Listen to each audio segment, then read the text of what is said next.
Éxodo capítulo 3, versículo 1 al versículo 6. Diga un amén cuando lo tenga. Oiga lo que dice la palabra de nuestro Dios. Dice la Escritura de la siguiente manera, en el nombre maravilloso y precioso de Cristo Jesús. Apacentando Moisés las ovejas de Jetro, su suegro, sacerdote de Madián, llevó las ovejas a través del desierto y llegó hasta Horeb, monte de Dios. Y se le apareció el ángel del Señor en una llama de fuego en medio de una zarza, y él miró y vio que la zarza ardía en fuego y la zarza no se consumía. Entonces Moisés dijo: iré yo ahora y veré esta gran visión. ¿Por qué causa la zarza no se quema? Viendo el Señor que él iba a ver, lo llamó Dios de en medio de la zarza y dijo: Moisés, Moisés. Y él respondió: heme aquí. Y dijo: no te acerques, quita tu calzado de tus pies, porque el lugar en que tú estás, tierra santa es. Y dijo: yo soy el Dios de tu padre, Dios de Abraham, Dios de Isaac y Dios de Jacob.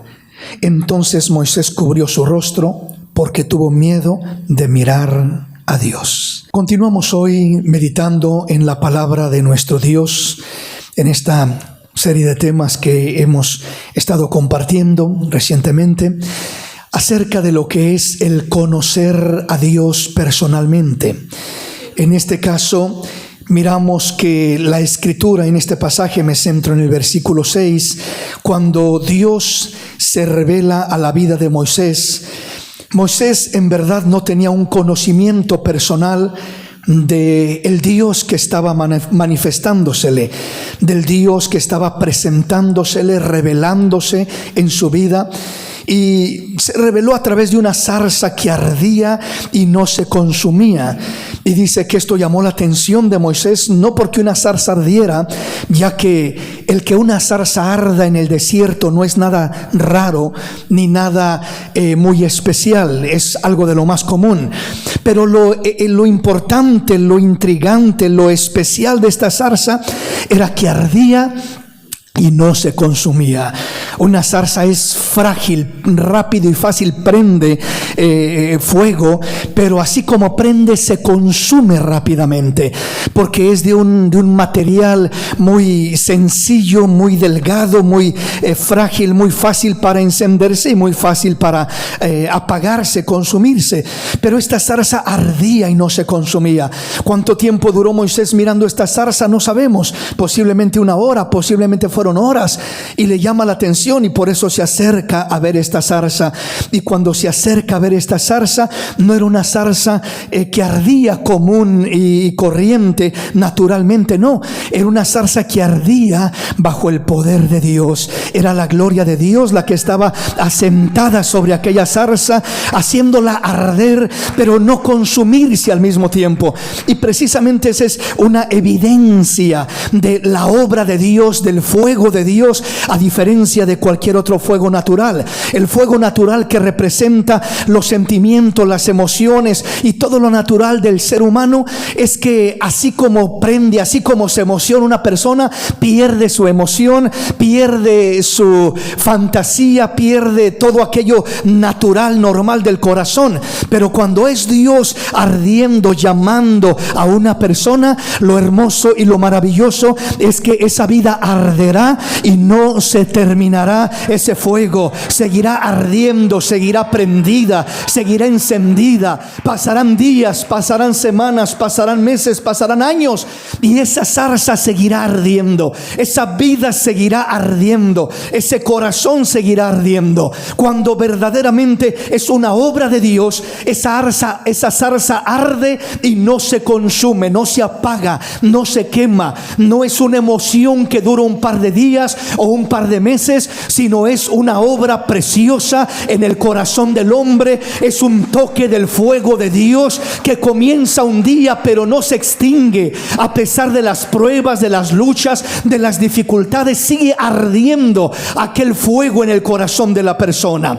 Luego miramos que Cuando Moisés se acerca para ver esta maravilla, dice que Dios le habla y le dice: no te acerques, quita el calzado de tus pies, porque el lugar donde estás, tierra santa es. Y el versículo 6, que es el centro de nuestro tema, dice: y dijo: yo soy el Dios de tu padre, Dios de Abraham, Dios de Isaac y Dios de Jacob.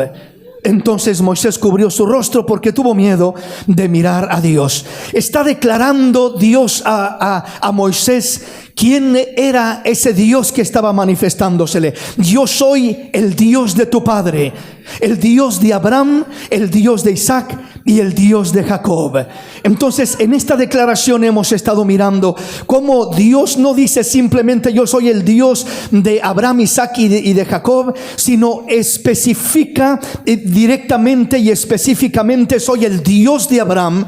Luego viene y decir: yo soy también el Dios de Isaac y yo soy también el Dios de Jacob. No era solamente el Dios de Abraham, y Isaac conocía a Dios como el Dios de su padre Abraham, y Jacob conocía a Dios como el Dios de su abuelo Abraham. No es esa la realidad ni el trato que había entre estos patriarcas. Abraham conoció a Dios personalmente como su Dios, pero no era suficiente con que Abraham conociera a Dios como su Dios y ya por eso su hijo Isaac ya iba a tener también a ese Dios automáticamente. No, tenía que haber una revelación, una obra de ese Dios de Abraham ahora en la vida de Isaac, para no solamente ser el Dios de Abraham, sino ahora para convertirse en el Dios de Isaac. Repito, no era cuando la Biblia habla de Isaac, no habla de que tenía simplemente al Dios de Abraham, el Dios de mi padre Abraham. No, sino Él es mi Dios, Él es mi Padre, Él es mi Hacedor. Podía decir seguramente Isaac, porque Dios da testimonio de ser el Dios de Isaac individualmente. Y luego viene con Jacob y no dice yo soy el Dios del abuelo de Jacob, yo soy el Dios del padre de Jacob. No, yo soy el Dios de Jacob. Dios tiene que tratar individualmente, personalmente, con el padre, con el hijo, con el nieto, con el bisnieto, con el esposo, con la esposa, con el abuelo, con cada persona, con cada miembro de una familia. Tiene que haber un trato personal, una revelación individual para conocer a ese Dios grande, maravilloso, para servirle de corazón, con libertad, y no quedarnos solamente conociendo al Dios de nuestro padre, al Dios de nuestro abuelo, al Dios de mi bisabuelo, al Dios de mis antepasados. No, no es suficiente nada de eso. Es bonito y es lindo que alguien pueda decir mi bisabuelo servía al Dios Altísimo. Qué bonito, qué bueno. La mayoría de nosotros no tenemos ese privilegio de poder decirlo, porque muchos de nosotros, la mayoría, nuestros padres no servían a ese Dios verdadero, maravilloso, ¿verdad? Menos nuestros abuelos o nuestros bisabuelos. Nosotros heredamos ese conocimiento de Dios a través de la familia, a través de la religión, a través de la tradición, a través de la cultura. De esa manera es como la mayoría de personas, sobre todo lo que es México, Centroamérica, Suramérica, es la manera como hemos recibido el supuesto conocimiento de Dios. Conocemos una religión, conocemos una tradición, conocemos una cultura, y ahí nos basamos para decir este es el Dios de mis padres y yo voy a servir. Mi padre era de esta religión, mi abuelo era de esta religión y mi bisabuelo también, y yo también soy de esta religión porque todos mis padres eran de esta religión. Pero no conocen a ese Dios. Así como la samaritana, ella decía nuestros padres adoraron en estos montes, y ustedes dicen que en Jerusalén se tiene que adorar, pero cuando venga el Mesías Él nos enseñará todas las cosas. Y le dice Jesús, yo soy ese Mesías, y te digo que la hora viene y ahora es cuando los verdaderos adoradores adorarán al Padre en espíritu y en verdad, porque tales adoradores busca el Padre que le adoren. Ya no será una tradición, ya no será una cultura nada más, ya no será una religión basada en lo que hacían mis antepasados. Mis antepasados adoraban en los montes, dijo la samaritana, y ustedes adoran en el templo, pero ¿y de qué sirve tener una religión, una tradición? ¿De qué sirve tener una cultura y basado en eso profesar conocer a Dios? Es lo que argumentaba la samaritana. Si estaba hundida en el pecado, 5 hombres había tenido y el que ahora tenía no era su marido, y ya estaba pensando en el 7º. El hombre tiene religión, pero vive hundido en el pecado, en la drogadicción, en la inmoralidad, en las drogas, en tanta cosa que lo destruye, y la religión de nada le sirve. Lo único que le sirve es conocer al Dios vivo y verdadero personalmente, para que ese Dios haga una obra real en su corazón y tenga un encuentro personal, una revelación personal, una fe personal, un pacto personal, una entrega personal, y no simplemente algo tradicional, familiar, simplemente cultural, religioso, que venimos arrastrando. Y cuando hablo venimos arrastrando, primeramente hablo de la cultura, la religión, la tradición, como veníamos muchos de nosotros, pero segundamente hablo de nosotros como cristianos, hablando de los padres que han tenido una conversión genuina, han tenido una entrega a Dios real, pero los hijos no han tenido ese encuentro, ese conocimiento, esa revelación de Dios en sus vidas. Sí es cierto, nacieron en un hogar cristiano, sí es cierto, crecieron en una iglesia, y asumimos que porque nacieron en un hogar cristiano y porque crecieron en una iglesia ya son cristianos automáticamente, y les queremos de alguna manera aplicar la palabra, la ley de Dios, asumiendo que son cristianos cuando en verdad no lo son. Nadie que haya nacido en un hogar cristiano es cristiano porque nació allí.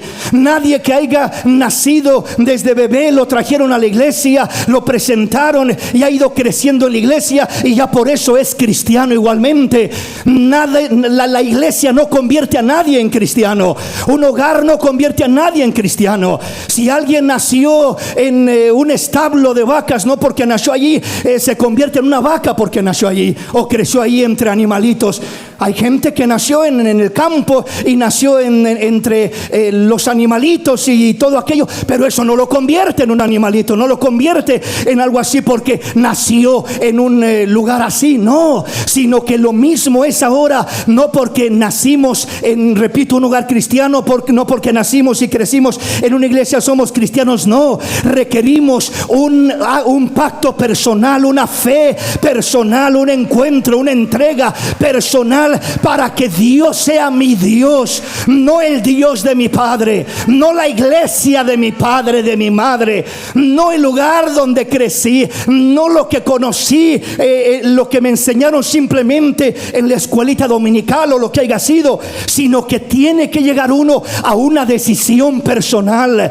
¿Voy a convertir a Dios, el Dios de mis padres, en mi Dios, o voy a vivir con la fantasía y con la falsa creencia, pensando de que porque nací en una familia cristiana, en una iglesia cristiana, y por esta razón ahora ya soy automáticamente cristiano? No es de esa manera.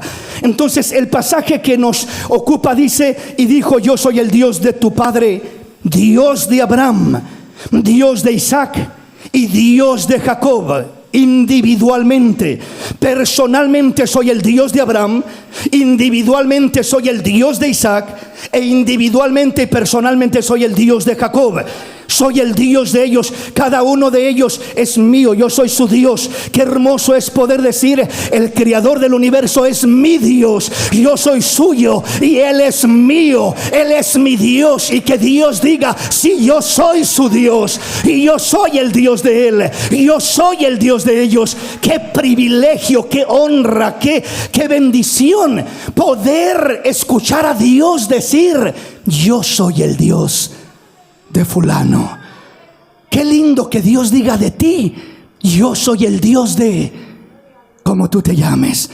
Que Dios lo diga, porque una cosa es que yo diga que Él es mi Dios, pero otra cosa es que Él diga que Él es mi Dios. Y es lo que vamos a estar mirando precisamente, entendiendo estos aspectos y estos conceptos de la importancia de lo que aquí nos muestra la palabra. Dios diciendo: yo soy el Dios de tu padre. ¿De quién? De tu padre Abraham. Desde allá tu tatarabuelo. Yo soy el Dios de Isaac tu padre. Allá tu bisabuelo. Yo soy el Dios de Jacob. Entonces viene mencionando a los patriarcas y los viene nombrando como el Dios de ellos. Repito, no en plural. Dios no es el Dios de la iglesia en plural. Dios es el Dios de cada creyente individual, el Dios de cada persona personalmente, no general. O sea, no porque alguien se une, se añade a una iglesia y dice: ahora yo soy parte de la iglesia X, ahora ya el Dios de esa iglesia es mi Dios. No, hermano.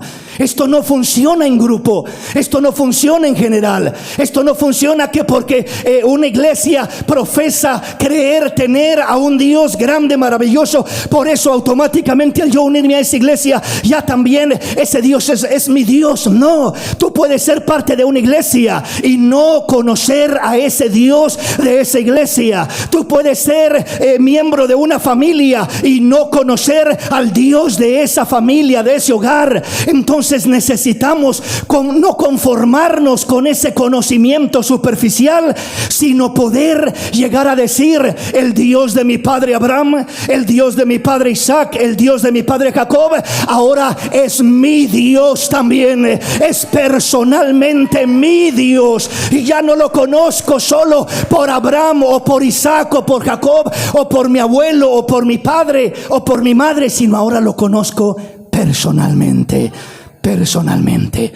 Avancemos en nuestro tema en esta hermosa mañana y veamos algunos ejemplos. Lucas capítulo 15 versículo 11 al 13. La semana pasada miramos la vida de Samuel, cómo creció en el templo, cómo se desarrolló en el templo, pero la Biblia dice que no conocía al Señor. Ministraba al Señor, servía al Señor y no conocía al Señor. Y eso es triste, el que sirvamos al Señor sin conocer al Señor. Pero no solamente veamos el desarrollo de la iglesia, veamos el desarrollo de la casa. Veamos qué sucede en casa. Lucas 15 del 11 al 13. También dijo: un hombre tenía 2 hijos, y el menor de ellos dijo a su padre: Padre, dame las partes de los bienes que me corresponde. Y les repartió los bienes.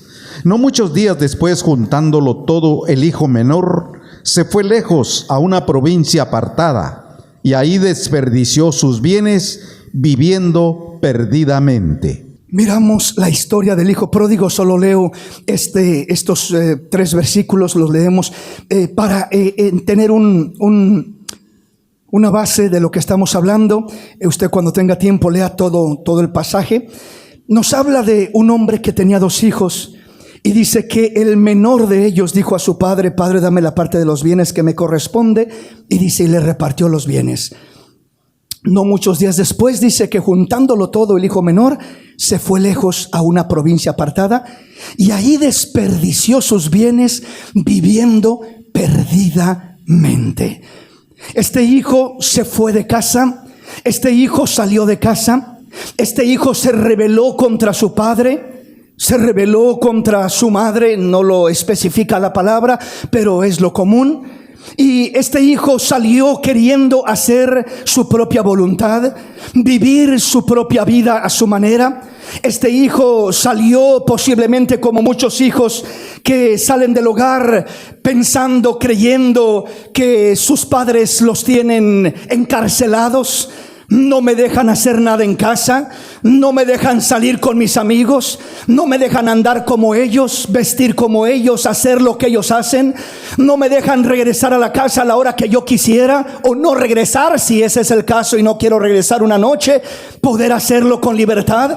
Entonces, los hijos, cuando viven bajo una norma cristiana, un hogar cristiano, y lo restringe el padre y la madre de no ir a cierto lugar, de no hacer ciertas cosas, de llegar a cierta hora al hogar, y de todo lo que es aquel orden que es agradable a Dios, los hijos, cuando no tienen ese encuentro con el Señor, cuando no hay ese conocimiento de ese Dios, del Dios de sus padres, lo miran como algo injusto, lo miran como algo desagradable, lo miran como una prisión, lo miran como una cárcel, lo miran como que los padres lo que están tratando de hacer es impedirles ser feliz, impedirles ser libres, como lo son los demás hijos, los demás jóvenes, los amigos, las amigas de la escuela, etcétera.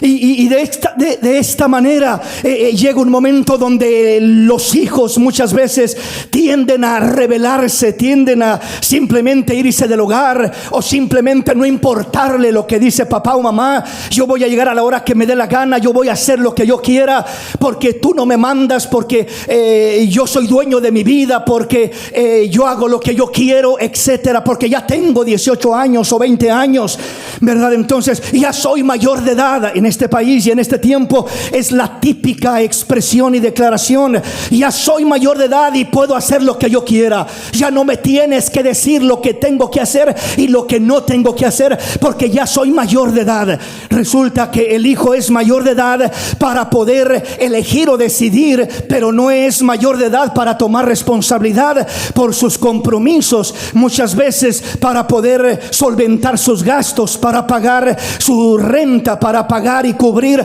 sus alimentos, su ropa y todo lo que requiere. Entonces muchas veces el hijo usa lo que es el concepto de ya soy mayor de edad y tengo libertad para hacer lo que yo quiera, simplemente en su conveniencia, en cuestión de libertad, pero no en cuestión de responsabilidad. Y lo que debe de medir la libertad que un hijo tiene es la responsabilidad que un hijo tiene. Entre más responsable es el hijo, más libertad se le puede confiar. Entre más irresponsable es un hijo, menos libertad se le puede confiar. Por eso, aún con los propios hijos, muchas veces no se puede aplicar la misma medida de confianza o de libertad, porque hay un hijo que de repente es bien responsable y se le puede dar más libertad porque lo amerita su responsabilidad, y hay otro hijo que es súper irresponsable y se le tiene que limitar su libertad. Y de repente el hijo irresponsable puede decir: ¿y por qué a mi hermano si le das libertad? ¿Y por qué a mi hermano si le permites hacer? ¿Y por qué a él si le dejas ir a este lugar? ¿Y por qué a él sí y a mí no? Porque él es responsable y tú no. Cuando tú me muestres que eres responsable como él, te daré la libertad que a él le puedo dar, porque la responsabilidad que tengas determinará la libertad que puedes manejar. Darte más libertad de la responsabilidad que puedes manejar es autodestruirte, es llevarte o mandarte a la destrucción, a la perdición. No te puedo dar más libertad de la que puedes manejar, sino que con la libertad viene la responsabilidad en todos los sentidos. Ahora, cuando miramos a este hijo, dice que no muchos días después, juntándole todo, el hijo menor se fue lejos a una provincia apartada, y ahí desperdició sus bienes viviendo perdidamente. ¿Qué es lo que miramos en este joven? Este joven salió del hogar, se rebeló, quiso vivir su vida a su manera, no quiso someterse al orden de su padre dentro del hogar. Y lo que miramos es que salió del hogar, y dice que muy pronto, juntándolo todo, se fue a una provincia apartada y ahí desperdició sus bienes viviendo perdidamente. Esta es la evidencia de no tener responsabilidad, de que cuando tiene algo no sabe administrarlo. Desperdició sus bienes. Todo el que no es responsable con sus bienes, no sabe manejar sus finanzas, no sabe manejar su vida, no sabe manejar sus emociones, no sabe manejar sus elecciones, sus decisiones. Entonces es un niño, aunque tenga un cuerpo de adulto. Entonces no sabe manejar la libertad. Entonces la libertad que se le da o que adquiere a la fuerza, como el hijo pródigo, es una libertad que solamente lo llevará a desperdiciar, a despilfarrar lo que son sus bienes. Dice, y ahí desperdició sus bienes. Entonces entonces desperdiciamos nuestra vida, desperdiciamos nuestro tiempo, desperdiciamos nuestros valores morales, nuestra pureza, nuestra educación, desperdiciamos nuestras finanzas, nuestra vida en general la desperdiciamos cuando no somos maduros y responsables para manejar aquello. Entonces dice que este hijo se fue y allí lo desperdició todo, desperdició sus bienes, y termina diciendo: viviendo perdidamente. Perdidamente significa una mente perdida, una mente extraviada, una mente confundida, una mente con los conceptos equivocados, una mente que quería disfrutar de la libertad sin responsabilidad, y de esta manera le costó caro a este hijo pródigo. Fue su desgracia, fue su fracaso. Perdidamente significa: mi mente está extraviada de la verdad de Dios, mi mente está perdida del camino correcto, mi mente no asimila lo correcto de lo incorrecto, el bien del mal, lo que me va a destruir de lo que me va a edificar. Voy corriendo, queriendo abrazar, queriendo comerme el mundo entero, pensando que eso es disfrutar de la vida, y que eso me va a hacer feliz, y que eso me va a hacer sentir realizado. Disfruta la vida, dice el mundo. Vive, haz lo que quieras, haz lo que sientas. No pienses en consecuencias, no pienses en los resultados del mañana, no pienses en nada de eso. Solo dale vuelo a la hilacha, como se dice, y comamos y muramos, que mañana moriremos. Comamos y gocemos, que mañana moriremos, como lo dice el proverbio. Entonces de esta manera es como vive mucha, sobre todo juventud y aún gente adulta, por no tener una mente centrada en Dios. Entonces tener una mente perdida nos lleva a decisiones perdidas, equivocaciones perdidas, conceptos y mentalidades extraviadas de la verdad de Dios. Necesitamos ordenar nuestra mente. Lo primero que Dios alcanza es nuestra mente, para ordenarla y enseñarnos a vivir correctamente y no perdidamente, a vivir ordenadamente y no perdidamente, a vivir sabiamente y no neciamente, no perdidamente, sino correctamente en el orden de Dios. Eso es lo maravilloso. Ahora, lo otro que veo en este pasaje es lo siguiente: cuando miramos a este joven que sale de su casa, a este hijo que se va y se revela del hogar, lo que uno asimila al instante es: este hijo se perdió porque salió del hogar, este hijo se perdió porque salió de casa. Pero en realidad este hijo no se perdió porque salió de casa. Este hijo ya estaba perdido estando dentro de casa. Muchos padres creen que cuando mi hijo se salió del hogar, se perdió en los vicios y se fue a no sé dónde y a no sé dónde más, y se perdió porque se salió de la casa, porque se fue del hogar. No es de esa manera.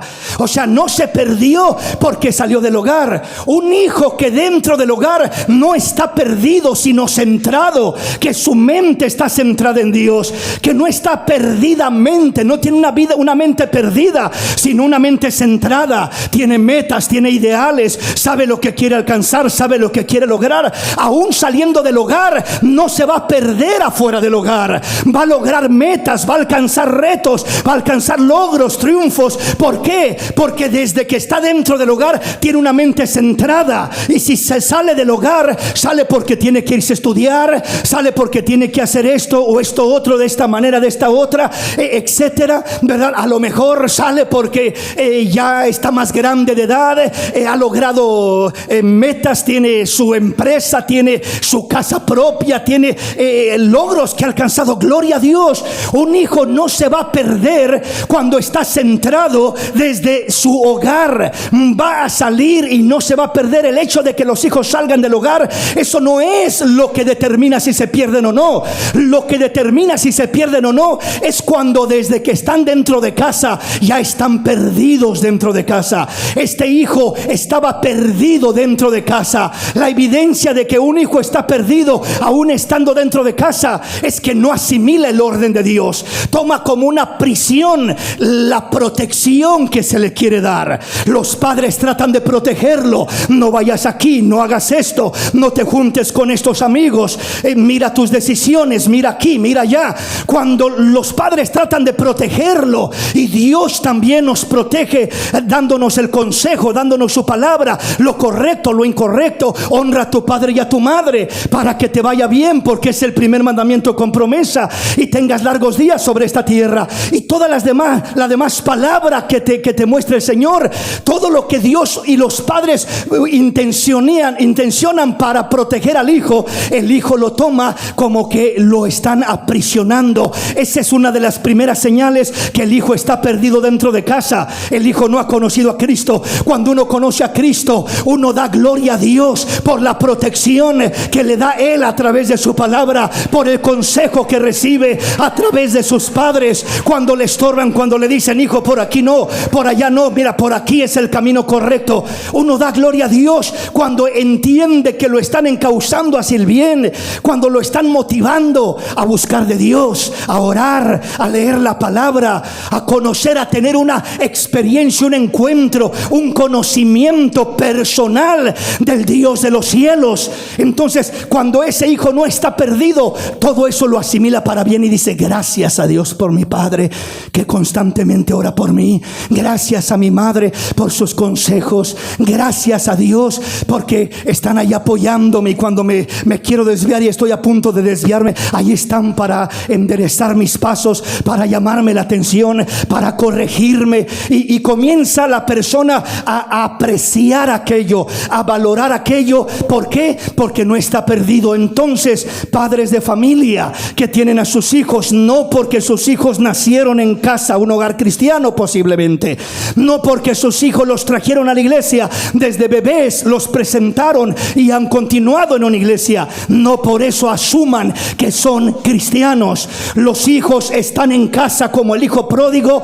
y están perdidos dentro de casa. Un hijo perdido dentro de casa, tarde o temprano se va a manifestar que él está perdido. Decisiones incorrectas de una manera o de otra, saliendo del hogar o quedándose en el hogar, haciendo de las suyas, haciendo lo que le da su gana, porque simplemente está perdido. El tenerlo dentro de casa no significa que va a estar seguro. El hijo perdido dentro de casa o fuera de casa está en riesgo porque está perdido. Lo que necesitas, no simplemente decir como algunos padres: bueno, es que yo prefiero que esté dentro de casa, y si va a tomar, y si va a emborracharse, y si va a hacer esto, y si va a hacer lo otro, pues mejor que lo haga aquí en casa y no que lo haga afuera.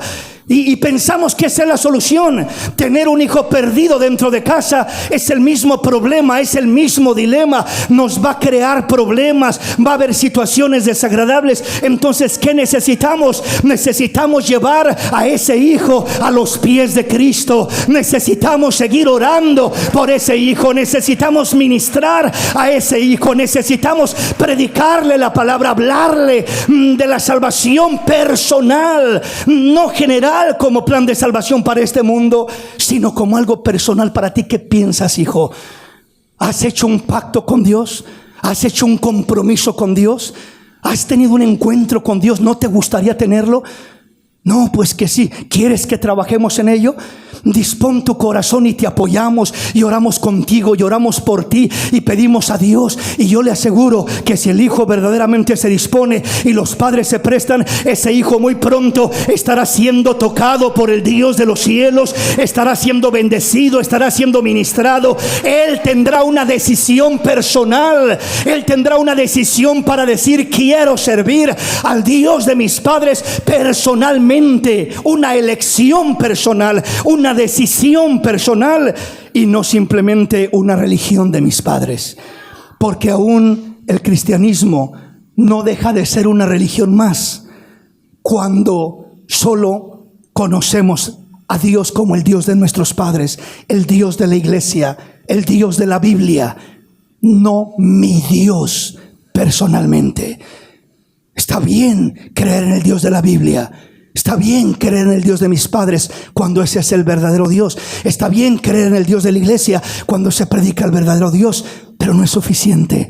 Uno necesita a Dios como su Dios, como mi Dios. Que Dios diga, yo soy el Dios de Él, y que Él diga, Él es mi Dios, Él es mío, yo soy suyo. Él me pertenece a mí, yo le pertenezco a Él. Somos el uno para el otro. Eso es maravilloso. Amén, mis hermanos. Avancemos entonces en nuestro tema. Veamos qué dice Segunda de Reyes capítulo 2, versículo 11 al 14. Y aconteció que yendo ellos y hablando, he aquí un carro de fuego con caballos de fuego, apartó a los dos. Y Elías subió al cielo en un torbellino. Viéndolo Eliseo clamaba: Padre mío, carro de Israel y su gente de a caballo. Y nunca más le vio. Y tomando sus vestidos los rompió en dos partes. Alzó luego el manto de Elías que se había caído, y volvió y se paró a la orilla del Jordán. Y tomando el manto de Elías que se le había caído, golpeó las aguas y dijo: ¿Dónde está el Señor, el Dios de Elías? Así que hubo golpeado del mismo modo las aguas, se apartaron a uno y al otro lado, y pasó Eliseo. El acontecimiento cuando Dios arrebata a Elías en un torbellino, un carro de fuego, y aquí nos relata precisamente eso que sucedió. Antes de que esto sucediera, Dios le indicó a Elías y le dijo: ve y quiero que llames a Eliseo para que sea tu sucesor. Quiero que él se quede en tu lugar porque tú te vienes conmigo. Y ya era el tiempo de Elías de irse con el Señor. Ya había llamado a Eliseo. Eliseo era el criado de Elías, era el siervo de Elías, era aquel que acompañaba a Elías para todo lugar, era aquel que estaba a sus órdenes para lo que necesitara. Ve y trae agua, ve y prepara el fuego para comer algo, calentar comida, hacer algo. Era el siervo, era el criado. Eliseo no era el que hacía milagros en este momento. Eliseo no era el gran hombre de Dios o el gran profeta, por así decirlo, todavía. Era simplemente el siervo, el sirviente, el criado de Elías. Elías era el gran profeta, era el hombre de Dios. Y dice que Elías le dijo a Eliseo: quédate aquí porque yo tengo que avanzar a tal lugar. Y Eliseo le decía: vive el Señor y vive tu alma, que no te dejaré. Donde quiera que tú vayas, ahí también yo estaré. Eliseo quería algo especial de Elías. Eliseo sabía que Elías iba a ser tomado, arrebatado. Ya les había revelado eso Dios a muchos de los profetas de aquel tiempo.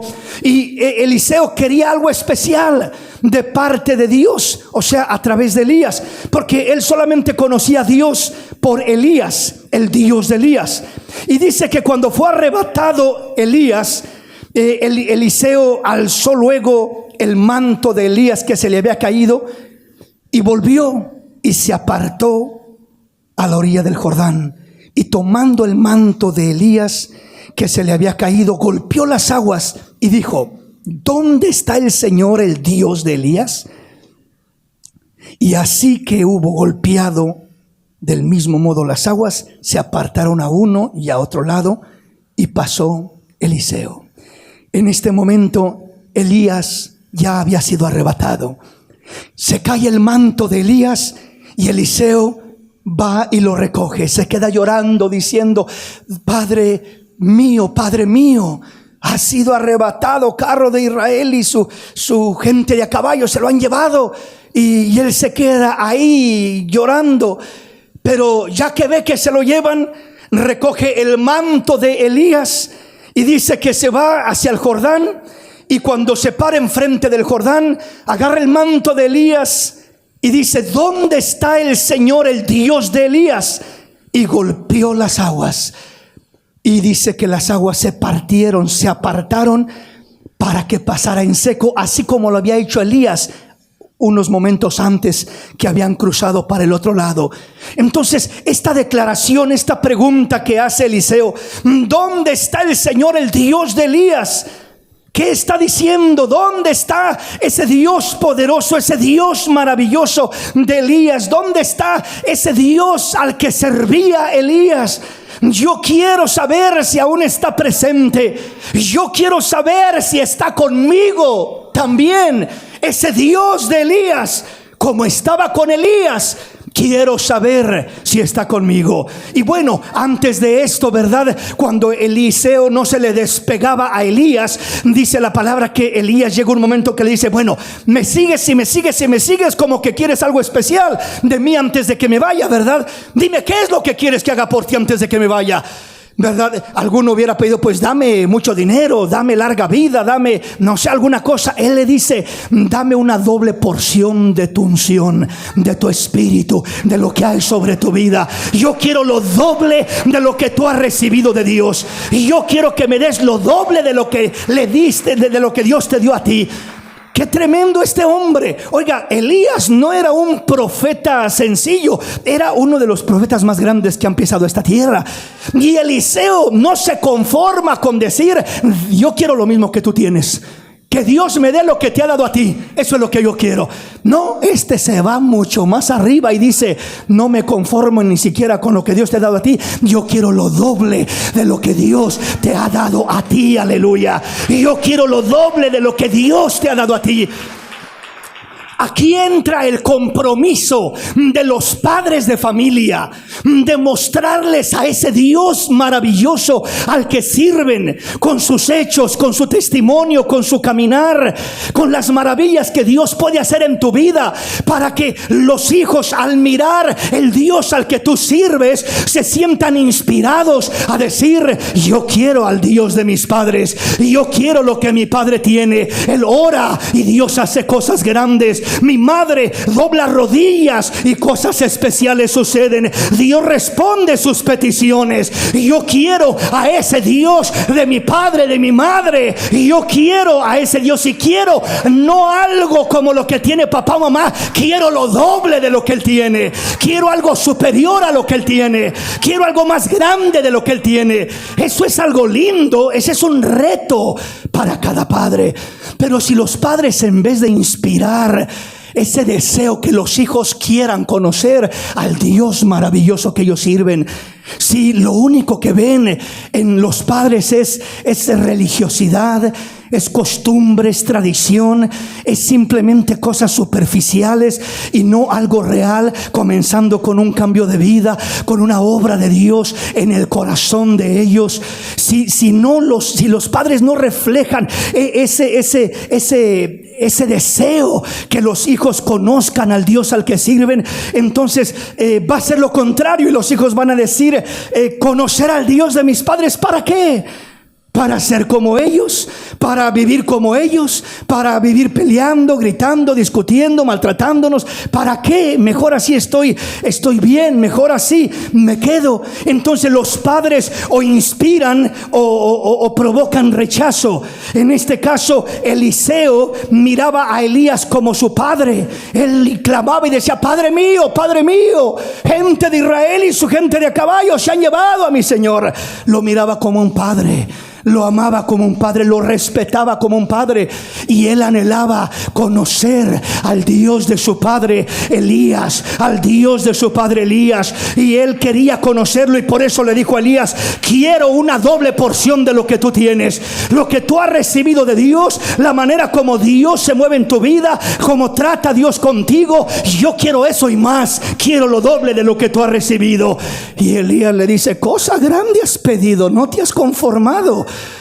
Solo si me ves cuando soy arrebatado, te será hecho tal cosa, te será contestada tal petición. Entonces, cuando Elías es arrebatado, y ahí está Eliseo: Padre mío, se llevan a mi Señor. Y cae el manto, y él se limpia las lágrimas y agarra el manto y se va y se para frente al Jordán. Y entonces es por eso que hace esta oración y dice: ¿dónde está el Señor, el Dios de Elías? O sea, como diciendo: el Dios de Elías será también mi Dios.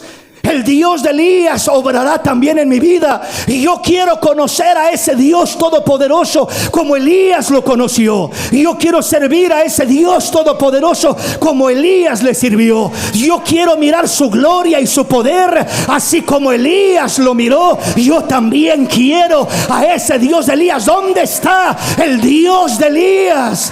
¿Dónde está? ¿Será que ese Dios de Elías hace excepción de personas y solamente Elías era su predilecto y solo en él se fijó y solo con él quería tratar, y a mí me va a hacer a un lado como un cero a la izquierda? ¿Será que Dios a mí no me tomará en cuenta y me irá a rechazar? ¿O también tendré oportunidad de que se fije en mí, de que obre en mí, de que se manifieste en mí, de que trabaje en mí? La Biblia dice: Dios no hace excepción de personas. El que busca a Dios lo halla. El que le pide recibe. El que le toca a Dios le abrirá las puertas de los cielos y derramará bendición sobre su vida hasta sobreabundar. Dios no hace excepción de personas. Hermano, pero si Dios no hace excepción de personas, ¿por qué no se manifiesta igual en todos? ¿Por qué no trabaja igual en todos? Sencillamente porque cuando Eliseo dice: ¿dónde está el Señor, el Dios de Elías? Es como que se oye una voz del cielo diciéndole a Eliseo: donde esté un hombre como Elías, donde esté un Elías de Dios, allí estará el Dios de Elías. Es decir, nosotros queremos conocer al Dios de Elías, pero no queremos ser el Elías de Dios. Nosotros decimos: ¿y dónde está pues ese Dios que hacía caer fuego del cielo? ¿Y dónde está ese Dios que Elías invocaba y respondía a sus primeras palabras? ¿Y dónde está ese Dios todopoderoso que hizo maravillas y que hizo esto, hizo lo otro a través de Elías, a través de Moisés, a través de Abraham, a través de Isaac, a través de Jacob, a través de sus profetas, etcétera? ¿Dónde está ese Dios?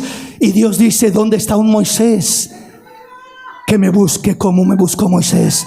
¿Dónde está un Elías? ¿Dónde está un hombre que me busque como Elías?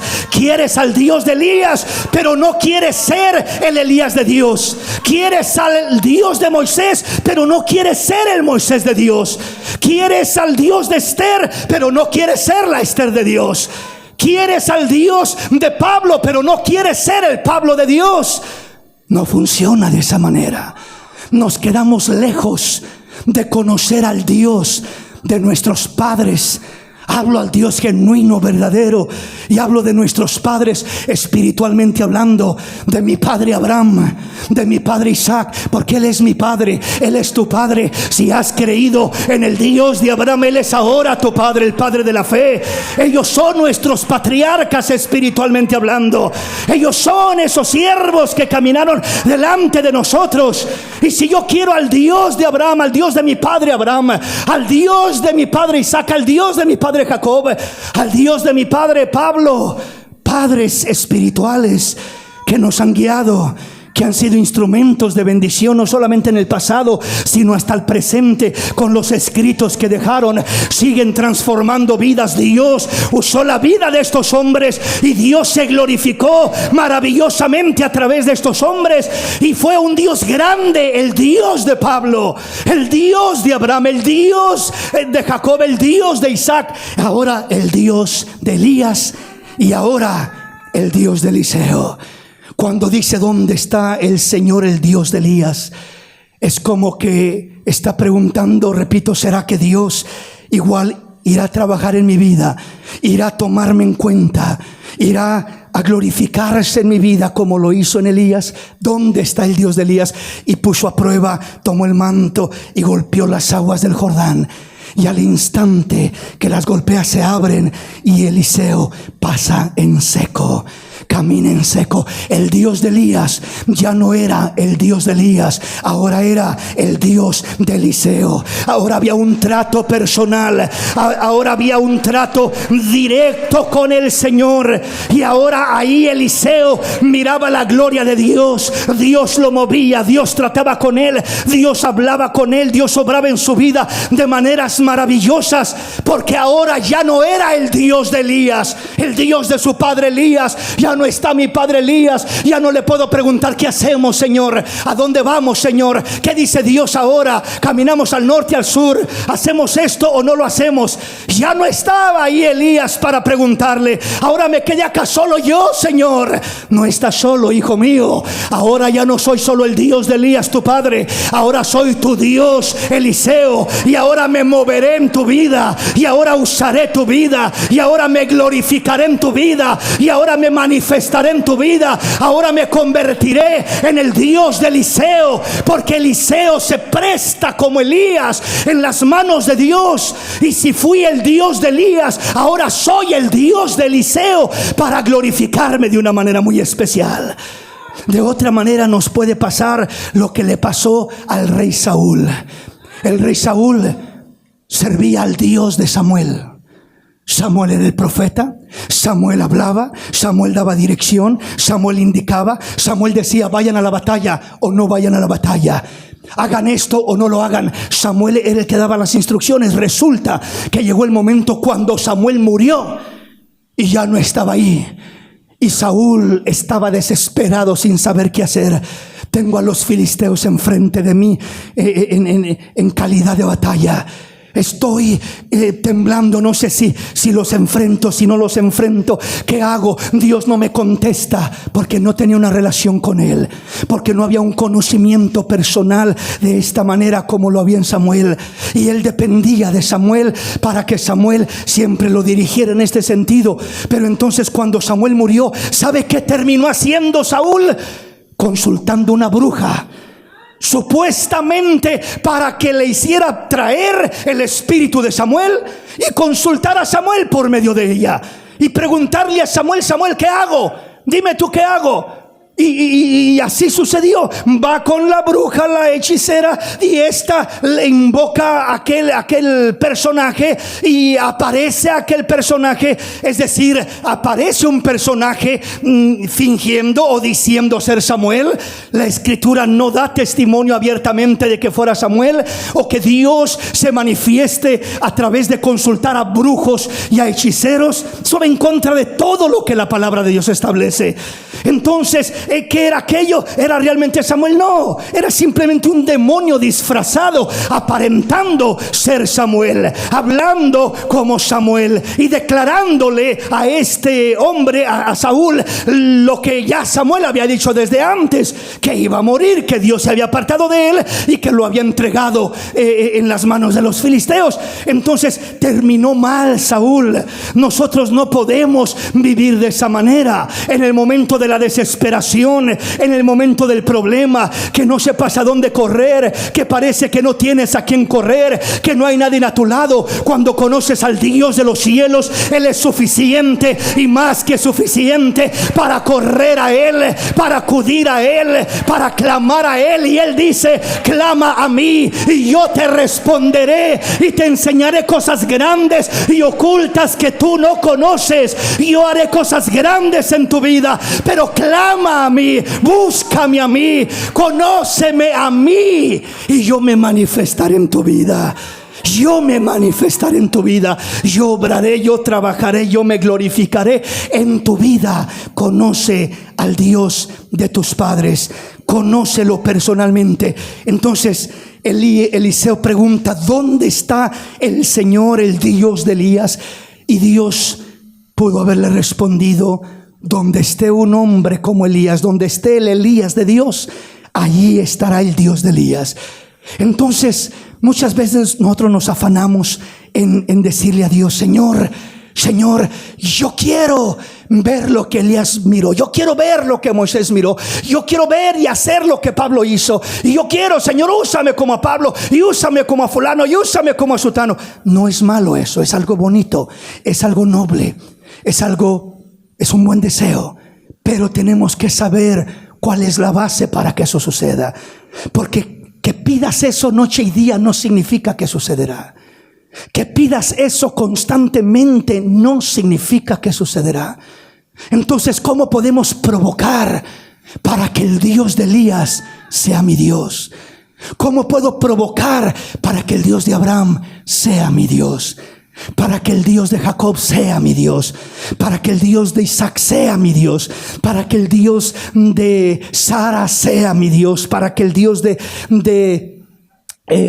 cada hombre y mujer de Dios, el Dios de Débora, sea el Dios de cada mujer en este lugar. ¿Cómo hacerle? Lo que tenemos que entender es que somos llamados a ser la Débora de Dios en este tiempo. Somos llamados a ser la María de Dios en este tiempo.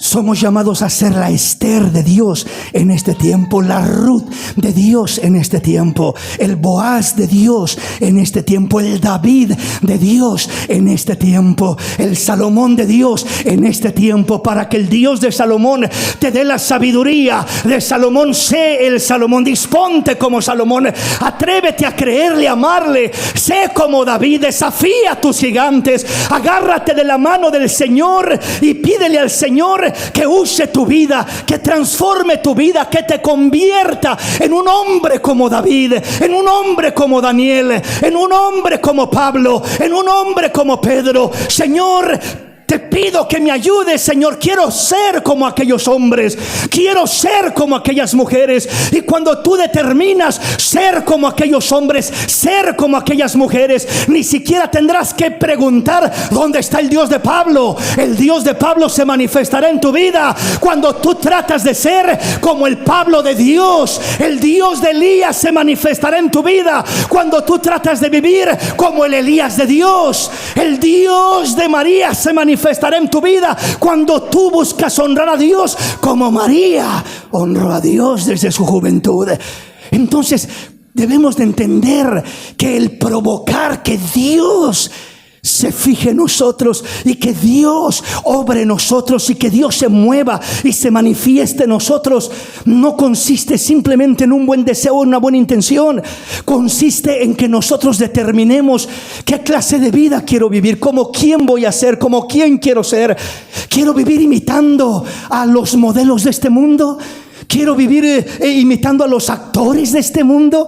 Quisiera ser como fulano de tal, como sutanita de tal, la actriz, la modelo, el actor, como la gente de este mundo. O quisiera ser ya por lo menos como el millonario de Tesla, o alguien más, ¿verdad? Por acá quiero mucha inteligencia, quiero esto y quiero lo otro. El punto no es querer ser como ellos. Esos son modelos muy bajos, muy baratos. Tú tienes modelos más altos, ejemplos más hermosos a buscar seguir, a buscar imitar, a buscar ser como ellos, a buscar ser como ellas. Realmente ahí es donde se muestra una diferencia, ahí es donde se marca una distinción y Dios comienza a manifestarse como se manifestó en ellos, como se manifestó en ellas. Pero repito, si nosotros querer ser como esos hombres, como esas mujeres, va a ser muy difícil, por no decir imposible, conocer al Dios que ellos conocieron, servir al Dios que ellos sirvieron como ellos lo sirvieron, mirar la gloria de Dios como ellos la miraron. Nosotros tenemos que saber que el camino es buscar ser como aquellos hombres. La palabra nos habla de las mujeres en Primera de Pedro. Vea lo que dice rápidamente y aquí le termino y miramos cómo nos dice la Escritura. Primera de Pedro capítulo 3, oiga lo que dice la Escritura. Asimismo vosotras mujeres estad sujetas a vuestros maridos, para que también los que no creen a la palabra sean ganados sin palabra por la conducta de sus esposas. Considerando vuestra conducta casta y respetuosa, vuestro atavío no sea el externo de peinados ostentosos, de adornos de oro, de vestidos lujosos, sino el interno, el del corazón, en el incorruptible ornato de un espíritu afable y apacible, que es de grande estima delante de Dios. Oiga lo que dice el versículo 5. Porque así también se ataviaban en otro tiempo aquellas santas mujeres que esperaban en Dios, estando sujetas a sus maridos, como Sara obedecía a Abraham, llamándole Señor, de la cual vosotras habéis venido a ser hijas, si hacéis el bien sin temer ninguna amenaza. ¿Qué dice el apóstol Pedro? Está hablando precisamente de lo que estamos mencionando. Porque así también se ataviaban en otro tiempo aquellas santas mujeres. Aquí le habla a la mujer, pero se cumple en el hombre y se cumple en la mujer por igual. En el joven, en el jovencito, la jovencita, en el anciano, en todo se cumple por igual. Dice, estaban sujetas a sus maridos. La mujer estando sujeta, el hombre aprendiendo a amar, a respetar, a cuidar, a honrar a su esposa. Pero dice el versículo 6, como Sara obedecía a Abraham llamándole Señor. Qué respeto, qué honra. Esta no era una imposición, esta no era una obligación, una amenaza que Abraham tenía amenazada a Sara para que le tuviera que llamar Señor, sino que era un gesto, una expresión de aprecio, de respeto, de amor hacia él, de sumisión muy especial, de la cual dice, vosotras habéis venido a ser hijas si hacéis el bien sin temer ninguna amenaza. Es decir, cada mujer de este tiempo, las hijas de Dios, son hijas de Sara, son hijas de Rebeca, son hijas de Raquel. Cada hombre de este tiempo debemos de considerarnos hijos de Abraham, hijos de Isaac, hijos de Jacob. Y debemos, dice, imitar la conducta de aquellas santas mujeres, de aquellos hombres de Dios. Las mujeres, dice, así como Sara. Vean cómo respetaba, cómo honraba, cómo se sometía. También ustedes lo pueden hacer y pueden ganarse a los maridos inconversos. Y dice, y pueden ser bendecidas. Dice, no con adornos externos de oro, plata, vestidos lujosos y todo lo externo, lo extravagante que este mundo quiere usar para poder llamar la atención y sentir que vale algo. Ustedes tienen algo que vale más, un espíritu afable y apacible que es de grande valor delante de Dios. Esto vale más que las riquezas, esto vale más que lo terrenal, esto vale más que lo superficial, lo espiritual de parte de Dios. Entonces dice, imiten a estas mujeres con ese doble, ese manso espíritu, ese espíritu lindo que tenían ellas, ¿verdad? Así ustedes también, un espíritu afable y apacible que es de grande estima delante de Dios. Y dice, vean cómo ellas se ataviaban. Y no solamente es el atavío externo, el atavío externo es el complemento. Lo principal es el atavío interno. ¿Cuál es el atavío interno? Un espíritu afable y apacible que es de grande estima delante de Dios. Ese es el atavío interno. O sea que de nada me sirve ponerme el atavío externo si no me pongo el atavío interno. El atavío interno es el primero, es el principal, es el fundamental. Y ya lo que complementa es un atavío decente, honesto, que represente a una hija de Dios, a una hija de Sara, a una hija de Rebeca, a una hija de Abraham, a una hija de aquellas mujeres, imitando la conducta de aquellas mujeres. Los varones imitando la conducta de aquellos hombres de Dios. ¿Cuántos modelos tenemos en la Escritura? A un Abraham, a un Isaac, a un Jacob, a un Moisés, a un Elías, a un Eliseo, a un David, a un José.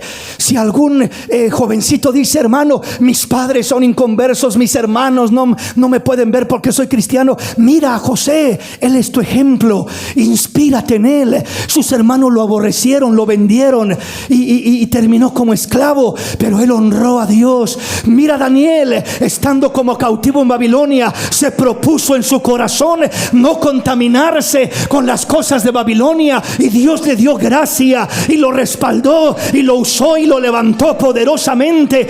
El Dios de Daniel quiere ser tu Dios, el Dios de Abraham quiere ser tu Dios, el Dios de José quiere ser tu Dios, el Dios de nuestros antepasados quiere ser nuestro Dios, manifestarse, tratar, obrar, trabajar en nuestra vida como trabajó en la vida de ellos, cómo se movió en la vida de ellos.